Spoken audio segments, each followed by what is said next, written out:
বলছি কি বাবা, কিছু টাকা দেবে? সত্যি এত বড় হয়ে গেছিস, বাপের কাছে টাকা চাষ লজ্জা করে না?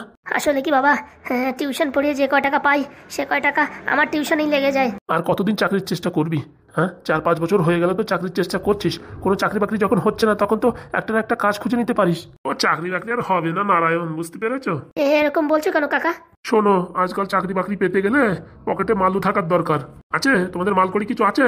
আছে তো একটা এই চার দোকান, যা চলে তাতে তো সংসারও চলে না, তো টাকা পয়সা দিয়ে কি করে চাকরি পাবা?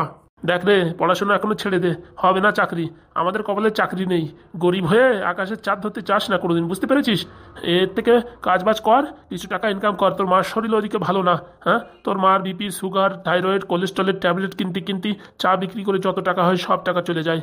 বাবা, আর একটা বছর সুযোগ দাও, এই বছরটা আমি যে করে হোক চাকরি আমি মোটামুটি পাবোই। দেখ, ফালতু ফালতু সময় নষ্ট করিস না, শেষকালে তোর একটা কাজ বাজ করতেই হবে। ওর থেকে যদি আগের থেকে করিস, তাহলে তোরই একটু পুঁজি বাড়বে। বাবা, এতদিন যখন পড়াশোনা করেছি, আর একটা বছর সুযোগ দাও। দাও নারায়ণ দাও, আর একটা বছর সময় দাও। এত বছরে যখন কিছু করতে পারেনি, আর এক বছরে কি করবে? তবু সারা জীবন বলতে তো আর পারবে না যে তোমার জন্য চাকরি পাইনি। দাও, একটা বছর সময় দাও। শোন, তোর সময় আমি দিতে পারি, কিন্তু তোর পিছনে আমি একটা টাকা খরচা করতে পারবো না, বলে দিচ্ছি কিন্তু।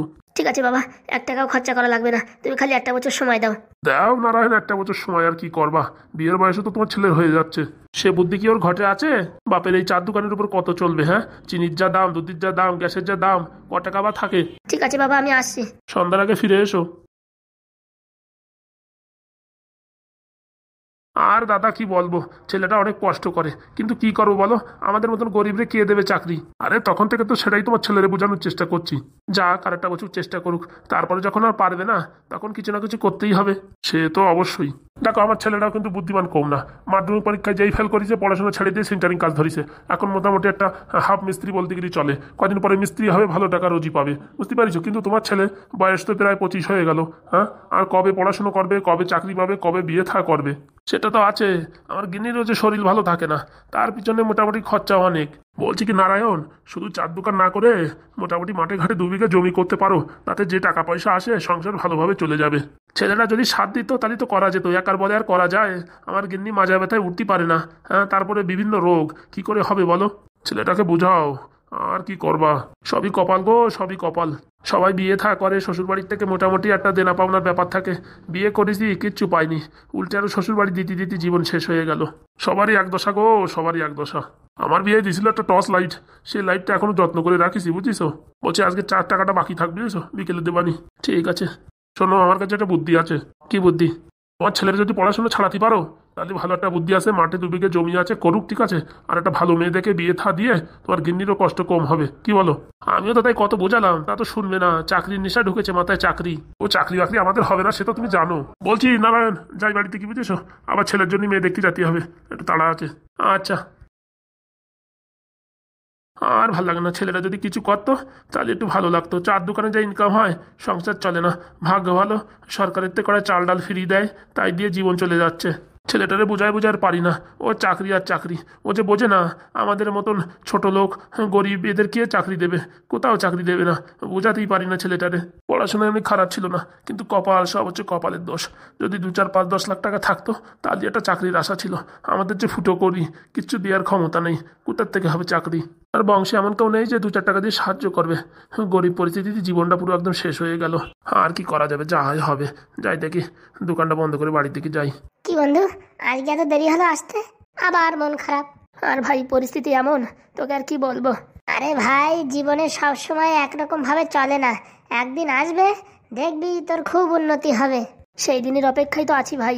তো এরকম মন মরা হয়ে থাকলে পারে কি করে কি করবি বল ভাই? বাড়ি থেকে আসার সময় বাবাকে 100 টাকা চেয়েছিলাম, তা দিতে পারলো না। আর কি করেই বা দেবে, 1 টাকা ইনকাম নেই, একটা চার দোকান, ওতে আর কয় টাকা ইনকাম হয়? আর কি বলবো ভাই, আমাদেরও তো বিষয় সম্পত্তি বেশি কিছু নাই, যা আছে মোটামুটি খেয়ে পড়ে চলে যায়। তা কম বয়সের তো মোটামুটি এই পড়াশোনা ছাড়িয়ে দিয়ে সেন্টারিং কাজ করি, এর জন্যই মোটামুটি সংসারটা চলতেছে। বাড়ি থেকে বাবা আমার বলছে অন্য কোনো কাজ বাজ করতে। না ভাই, একদম না, তুই ভালো করে পড়াশোনা কর, বুঝতে পারছিস? আমি যতটুকু পারি তোর ততটুকু সাহায্য করব। সে তো ভাই, তুই তো সবসময় টুকটাক করে আমার সাহায্য করতেই থাকিস। এখন কত টাকা লাগবে? 175 টাকা লাগবে ভাই, একটা ফর্ম ভর্তি। এখন টাকা কোথায় পাবো, আমি টেনশনে আর বলবো কি। আর যেসব জায়গায় টিউশন পড়াস তা কি হয়? আরে ভাই সময় মতন টাকা দেয় না, আর যে টাকা দেয় জেরক্স করা এ করা ও করা, এখানের ফর্ম ভরা ওখানের ফর্ম ভরা, সব টাকা খরচা হয়ে যায়। একটা সাইকেল তাই রাখি না, হেঁটে হেঁটে সব কাজ বাজ করি ভাই, আর বলিস না। সে তো ভাই আমি জানি তুই কোনো টাকা ফালতু খরচা করিস না, বলছি এখন টাকাটা আমার কাছে নে। ভাই তুই যে আমার এতবার উপকার করেছিস, তোর টাকা আমি কি করে ফেরত দেবো বল? কথা না হলে টাকাটা ধর। ভাই তুই এত টাকা দিছিস, এত টাকা আমি কবে ফেরত দেবো বল? তুই যেদিন চাকরি বাকরি পাবি সেদিন ফেরত দিবি। আর যদি ভাই কোনোদিন চাকরি না পাই, তোর টাকা আমি কি করে শোধাবো? শোন, বন্ধু বন্ধুর ভিতরে অত কোনো কথা হয় না। তোর এখন দরকার তুই নে, তুই যবে পারিস তবে দিবি, না পারিস না দিবি। সত্যি ভাই তোর মতন বন্ধু পাইছি, জীবন আমার ধন্য। আজকে তোর দরকার আমি দিচ্ছি, একদিন আমার দরকার হবে তুই দিবি, তাতে আমার অসুবিধা কি? একটা লজ্জার ব্যাপার, সবসময় আমি তোর কাছ থেকে টাকা নিই। শোন, আমি যদি তোর নিজের ভাই হতাম তাহলে আমার কাছ থেকে নিতি না? সেটা ঠিক কথা, তবুও ভাই তুই এত কষ্ট করিস, সারাদিন রোদ্দুর ভিতরে সিন্টারিং কাজ করিস, আর বিকেল হলি পারে টাকা পয়সার দরকার হলে সব আমার দিয়ে দিস। তোর বাড়ি থেকে ভাই কিচ্ছু বলে না? শোন ভাই, আমি যে কয় টাকা ইনকাম করি, হ্যাঁ অর্ধেক টাকা বাড়ি দিই আর অর্ধেক টাকা আমি রাখি আমার সকাল একটু পূরণ করার জন্য। সেখান থেকে কিছু টাকা বাঁচায় বাঁচায় তোরে দিই। সত্যি ভাই তোর মতন একটা বন্ধু পাইছি, জীবন আমার ধন্য। তুই টেনশন করিস না, তোর জন্য ভালো একটা আমি টিউশনে খোঁজ বানি, ঠিক আছে?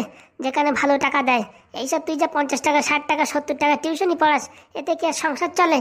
দেখ ভাই, যদি একটু বেশি টাকা কোথাও পাস টিউশনে, আমি প্রাণপণ চেষ্টা করব তারে ভালো রেজাল্ট করানোর। ঠিক আছে, সে তো আমি জানি তুই মোটামুটি ছাত্র, মানে একদম তুখর ছাত্র। দেখ ভাই, আজকে ফর্মটা ভরি, এইবার পরীক্ষায় যদি চাকরি পেয়ে যায় না, তার জীবনটা পুরো ধন্য হয়ে যাবে। আরে পাবি পাবি, পাবি না কেন? ভাই আমি চেষ্টা করতাম না, কিন্তু যে পরীক্ষা দিয়ে মোটামুটি রিটেনে পাস করে যাই, ইন্টারভিউতে যাই আর হয় না কেন, তা কে জানে। ওইসবই তো খেলা, ওইসব জায়গায় মাল্লুর খেলা, মাল্লু 2-4 পাস ফেলে দিতে পারলি, হঠাৎ করে কবে চাকরি পেয়ে যেতে। কত টাকা কে দেবে বল ভাই? বাপের জন্মে কোনোদিন এত টাকা চোখে দেখিনি, তো কোথা দেবো বল ভাই? এক কাজ করলি হয়, স্টুডেন্ট লোন উঠে সেই টাকা দিয়ে যদি ইন্টারভিউর সময় দিয়ে সেটেলমেন্ট করে দিতে পারিস না, তাহলে কিন্তু কাজ হয়ে যায়। না রে ভাই, অত টেনশন নিতে পারবো না, এমনি টাকা পয়সার সমস্যা, তারপরে আবার লোন শুধাবো কি করে? না হলে আবার চক্রবৃদ্ধি সুদি এত টাকা হবে, আর বাড়ির থেকে বাবা যদি জানে যে আমি লোন উঠেছি, আমার তো বাড়ি থাকতে দেবে না। ভাই এর জন্যই তো আমরা জীবনে কোনোদিন উঠতেই পারি না। এমনি একে তো পয়সা নেই, উপরের তো রিস্ক নিতে পারি না। এর জন্য জীবনটা পুরো এরকম টারফিন তেলের মতন জলে আর নেবে। কি আর করবো ভাই, এবার একটু চেষ্টা করে দেখি, তারপর যদি চাকরি বাকরি না পাই, কোনো না কোনো কাজে লেগে পড়বো। বলছি ভাই, তোর জায়গায় একটু খালি রাখিস বুঝছিস, সেন্টারিং কাজ যদি চাকরি না পাই না, আমার সাথে নিস কিন্তু একটু সেন্টারিং কাজে। কি যে ভাই তুই এসে উল্টো পাল্টা কথা বলিস, সাথে পড়াশোনা করে এখন সেন্টারিং কাজ করবি? কাজের দ্বারা ভাই কিসির লজ্জা? বলছি কি ভাই, তাহলে আমি একটু মোটামুটি এখন একটু ফর্মটা ভরে আসি। যা ভাই। বলছি তুই এখানে বসে থাকবি? আসল কথা হচ্ছে বন্ধু, তোর বৌমা আসবে, এর জন্য একটু সাজিয়ে গুজিয়ে আইছি আজকে। ও বাবা, তার জন্য সেন্ট লাগাইছিস? কি আর করবো, হতভাগার একটা মেয়ে পছন্দ করিছে, এখন কি করবো, মোটামুটি জোড়াতালি দিয়ে চালাচ্ছি। ঠিক আছে, আমি তাড়াতাড়ি যাই তাহলে, বুঝছিস? তোর আবার গিন্নির আসার সময় হয়ে গেল। ঠিক আছে ভাই, ভালো করে সব কাজ বাজ করিস, আর তোর জন্য ভালো একটা আমি টিউশন দেখছি। হ্যাঁ আচ্ছা। সত্যি কত ভাগ্য করে এরকম একটা বন্ধু পেয়েছি। হ্যাঁ গুদা, ভালো আছো? এই চলে যাচ্ছে, আসি তাহলে আমি। হ্যাঁ আচ্ছা। এই বুঝি তোমার আসার সময় হলো? বাড়ি কত মিথ্যে কথা বলে আসতে জানো তো তুমি? ভালো আছো তো? আর ভালো, তোমায় না দেখি কি আর ভালো থাকি বলো? তোমার দেখলি আমার মন প্রাণ সব ভালো হয়ে যায়। বলছি আজকে আমার জন্য কি এনেছো? বলছি জানো, ওই আসার সময় তাড়াতাড়ি না ভুলে গেছি, কিছু আনতে পারিনি। ও কোনো ব্যাপার না, ও তো আমি তোমায় এমনি বললাম। বলছি বাড়ির সবাই ভালো আছে? ওই চলে যাচ্ছে কেটে কুটে। তোমাদের বাড়ির সবাই ভালো আছে? হ্যাঁ হ্যাঁ, বাড়ির সবাই ভালো আছে। বলছি কে, আমাকে তোমার বাড়ি কবে নিয়ে যাবা গো? হে হে মরিছে, হে কি কথা বলছো? হ্যাঁ আমি বাড়ি নিয়ে যাবো মানে? এইভাবে শুধু আমার সঙ্গে লুকিয়ে লুকিয়ে দেখা করবা, বিয়ে থা করবো না? কে বলেছে বিয়ে থা করবো না? এখন বয়স হয়েছে, 2-4 বছর প্রেম টেম করি তারপর বিয়ে করবো। আচ্ছা ভালো কথা। তো বলছি কাজকর্ম কেমন চলছে? এই মোটামুটি ভগবানের ইচ্ছে ভালোই চলছে। বলছি কি জানো, আমার না ভালো একটা ড্রেস পছন্দ হয়েছে, কিনে দেবা? হ্যাঁ দিবানি। কয় টাকা দাম? 1250 টাকা। 1250 টাকা? কেন সোনা পাখি ময়না পাখি, তুমি আমার জন্য একটু করতে পারবা না? না না পারার কি হলো, কিন্তু বাড়ির টাকা পয়সা দিতে হয় তো, টাকা পয়সা বেশি থাকে না, 200-250 টাকার ভিতরে হলে ভালো হতো। তাহলে এক কাজ করো, 500 টাকা দাও, 500 টাকার ভিতরে আমি যে কোনো একটা জিনিস কিনে নিই। এখন এই মুহূর্তে কোথা থেকে আমি টাকা দেবো? কেন, একটু আগে যে তোমার বন্ধুর 200 টাকা দিলে? আমি আমার বন্ধুর কখন 200 টাকা দিলাম? এই যে তোমার বন্ধু কেবল গেল, হাতে 200 টাকার নোট ছিল যে। ওসব আমার টাকা না, ওর টাকা। ও আমার কাছে বলছিল খরচা আছে কিনা তাই। হ্যাঁ জানি, তোমার বন্ধু খাই দায় ঘুরে বেড়ায়, কোনো কাজ বাজ কিছু করে না, ওর কাছে 200 টাকার নোট কোথাতে আসবে? আর ওদের বাড়ির পরিস্থিতি ভালো না, আমি জানি। ওর বাবার একটা চার দোকান আছে। ওরে বাবা, এত ইতিহাস ভূগোলে যেসব বইতে কিচ্ছু নাই, সেসব নলেজ তোমার কাছে আছে। সব কথা ছাড়ো, 500 টাকা দাও, পরে রবিবার ছাড়া হবে না। রবিবার পর্যন্ত আমি অপেক্ষা করতে পারবো না। সত্যি বলছি, আমার কাছে টাকা নেই। আমি জানি তো তুমি আমার টাকা দেবা না, তুমি তোমার বন্ধুর টাকা দেবা সবসময়, সেটা আমি জানি, কিন্তু তুমি আমার টাকা দেবা না। কি সব উল্টো পাল্টা কথা বলো তুমি? হ্যাঁ, আমার বন্ধুর আমি কখন টাকা দিছি? তোমার বন্ধুর তুমি 200 টাকা দাওনি? কই না তো।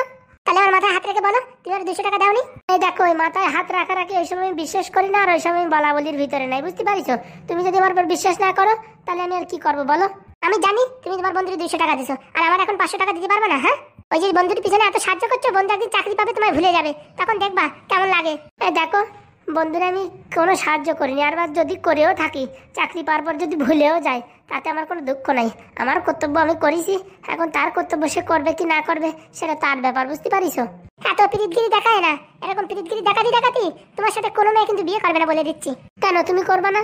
প্রত্যেকটা মেয়ে ছেলের একটা শখ আহ্লাদ থাকে। হ্যাঁ, এখন তুমি যদি আমার একটা চুড়িদার কিনে না দিতে পারো, একটা ফুচকা খাতে নিয়ে না যেতে পারো, সিনেমায় দেখাতে যদি না নাও, তাহলে আমি কি করে বিয়ে করি বলো? মানে তুমি আমার পয়সাটা ভালোবাসো? হ্যাঁ, এখন তুমি ওই কথাই বলো, তুমি আমার ড্রেস কিনে দেবে না তাই বলো। বলেছিস তো সামনে রবিবারে। আর ভাল লাগে না এত বন্ধু করো তো, বন্ধু চালে রাখি, বন্ধু দেবে পাচায় লাথি, মনে রাখো। না গো, আমার বন্ধু সেরকম খারাপ বন্ধু না, খুবই ভালো বন্ধু। এখন দরকার আছে তো এই জন্য ভালো বন্ধু, পরে যখন দরকার থাকবে না তখন দেখো কেমন বন্ধু। না গো না, ওর মতন বন্ধু হয় না। দেখে নিও আমার কথা মিলাই নিও, তুমি মিলাই নিও, আমাদের বন্ধুত্ব চিরজীবন থাকবে। এক কাজ করো, 50টা টাকা দাও, ফুচকা খাবো। এইবার যদি না বলো না তাহলে কিন্তু তোমার সাথে আমি কথা বলবো না। দিচ্ছি গো দিচ্ছি, ছোটখাটো আবদার করো, কেন দেবো না? এই নাও ধরো। কি আর করবো, কিছু তো কিনে দিলে না, এখন ফুচকা খাই দিনটা চালাতে হবে। তুমি খাবা ফুচকা? তুমি যদি খাওয়াই দাও তাহলে খাবো। ও বাবা না, ওই কাকার কাছে গিয়ে সবাই চেনে, ওখানে তোমার আমাদের দেখলি পারে লোকজনে খারাপ বলবে, বাবার কাছে নালিশ করবে। কেন, আমি কি ছেলেটা অতই খারাপ? খারাপ বলে না, তুমি সেন্টারিং কাজ করো তো, বাড়িতে জানতে পারলি তারপরে সমস্যা হবে। ও মানে আমি সেন্টারিং কাজ করি বলে সমাজের বুকে আমি দাঁড়াতে পারবো না তাই? না না, সেটা কথা না, আমার বাড়ি থেকে চাই আমি সরকারি চাকরিওয়ালা ছেলেরে বিয়ে করি, তা আমি যে তোমার ভালোবাসি সে কথা তো জানে না। বলছি তুমি আমার ছেড়ে কোনদিন চলে যাবা না তো? কি যে বলো, যতদিন আকাশের বুকে তারা আছে আর তোমার পকেটে পয়সা আছে। কি বললে? না, বলছি কি যতদিন পৃথিবীর বুকে তারা আছে আর এই জগতের প্রতি আলো আছে ততদিন আমি তোমায় ভালোবাসবো, আমার শেষ নিঃশ্বাস দিয়ে আমি তোমায় ভালোবাসবো গো। বলছি কি সত্যি বলছো তো নাকি ডায়লগ? কি যে বলো, আমি তোমার কেতা ভরা ভালোবাসি। তাই যেন হয় গো, তাই যেন হয়। কেন, তোমার আমার উপর বিশ্বাস নেই? কি যে বলো, আমার হেরিকেন ভরা বিশ্বাস তোমার প্রতি। ঠিক আছে, এখন আমি আসি তাহলে, নয়তো বাড়ি যেতে যেতে সন্ধ্যা হয়ে গেলে বাড়ির থেকে আবার বকাঝকা করবে। ঠিক আছে, আসো তাহলে। বলছি বন্ধুরা একটু টাকা পয়সা কমাই দিও, আমার জন্য একটু বেশি করে রাখো। কি যে বলো জানো তুমি? আমি জানি, তুমি তোমার বন্ধুদের সব টাকা দাও। এসব ফালতু কথা বলে কে তোমারে? হাতে রাতে যেদিন ধরবো সেদিন দেখো কি করে তুমি ভাগ কাটাও। ঠিক আছে, তুমি ধরো। আজকাল বুঝি না প্রেম ভালোবাসা বড় না বন্ধুত্ব বড়। তুই যদি বুঝতে পাগলি তাহলে কি আর বলতি? কিছু বললি নাকি? না না, বলতেছি কি জম্বের জোরে হাগা আইছে, তুমি যদি এখন এখান থেকে বিদায় হও তাহলে আমি একটু হাঁকতে যাই। যাও। পেট মোড়ায় উঠলো রে, পেট মোড়ায় উঠলো। আর পারি না, 500 টাকা নেবো ভাবিছি, 50 টাকায় মাফ করাই দিলাম, আর কি করবো। যাই দেখি, আরেকজনের সাথে দেখা করার কথা আছে। এই মালটা ভাবে এর সাথে আমি বিয়ে করবানি, খাই তো আমার কাজ নাই। আমার যা দেখতে, আমি সেন্টারিং ওয়ালা ছেলের সাথে যদি বিয়ে করি লোকজন আমার তো খেপায় মেরে ফেলাবে। এ তো হাত খরচা চালানোর জন্য একটা দুটো লাইনে রাখতেই হয়। সেন্টারিং কাজ যারা করে না তারা মেয়ে ছেলের প্রতি বেশি টাকা খরচা করে। কি সত্যি কথা বললাম তো নাকি? আমার নাম পাদু, সবাই তোমার চেনো। কয়েকদিন পরে আসতেছি আমি এই এপিসোডের ভিতরে, বুঝতে পারিছো? আজকের থেকে নতুন এপিসোড শুরু হলো। গরিব ঘরের ছেলে। ভাইপো তুমি কয়দিন পরে আসবা? আমার এখনো বাপের বিয়ে হয়নি, তা আমি কি করে আসি? আসো তাড়াতাড়ি আসো, তোমার বাপের বিয়ে দেওয়ার বন্দোবস্ত করতেছি আমি। তুমি বিয়ে দেওয়ার বন্দোবস্ত করো, আমি ক্যাটা কম্বল ধরে রেডি হচ্ছি। আচ্ছা, তা বন্ধুরা মিস করবে না, প্রত্যেকদিন আসবে সিরিয়ালের মতন এক এক পাঠ করে। গরিব ঘরের ছেলে, আজকে তার প্রথম পাঠ। ঠেলা আছে, কান্দায় দেবে পুরো পাদু। ঠিক বলছো তো কাকা? ঠিক মানে জিলেবির মতন 2.5 সত্যি কথা বলিছি আমি, তাহলে তাই হবে।